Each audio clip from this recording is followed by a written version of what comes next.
lots of bricks and mortar, when really, it seems like a lot of times the question is, should we or should we not buy land? To me, there's no doubt, just buy the land. And where you buy it really doesn't matter, because if it's in the wrong spot, you can always resell the land. I mean, land is a good investment, that's just gonna make you money. So I don't see a problem with buying the land. And you can always, if you think there's another location, whatever, and land available, whenever you get to the point you wanna build the facility, you've got this, you either build on the land you bought, or if for some reason you don't think that's good, as long as it's within the mile of the city of Evansville, that means Town Union, I guess, or within the city limits now. I just don't see how that's a bad investment, but it looks to me like we're going to go through a whole lot of gymnastics here on we want a middle school or 2 elementary schools or all this kind of thing. And then the other thing I question, if some of this stuff is down the road, as far as the building, these numbers here that we have, is these projections for enrollment,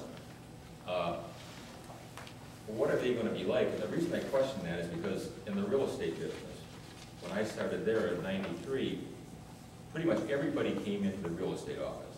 Now no one comes into that real estate office. Everybody has all their information off the internet. And I read in the State Journal where the library up at the university now has a restaurant in it, what have you. They've gotten rid of the periodicals. So much more is done by the students on the internet. So are the high school students really going to be needing bricks and mortar? Are we going to have, has anybody looked at alternative schools, virtual schools, parochial schools, charters, all these kinds of things? I mean, I think the land purchase, that I don't think that's risky, but if we start committing ourselves and saying to the community, we think that we ought to be spending a whole lot of money on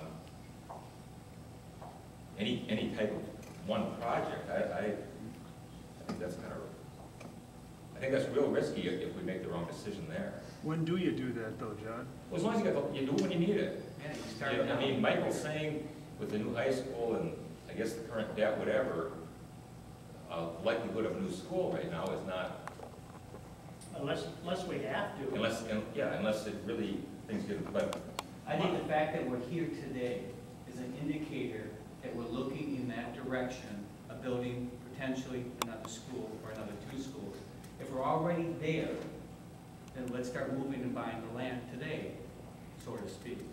And then once we have the land, then that will be a new question, because we'll know exactly what that land costs us and whether or not we can build on it or not. If it's large enough land, if it's not, you said, we'll sell it. But start the process as soon as we legally can, or technically can, start figuring out what land is available and what price we're going to have to pay for it. And would I,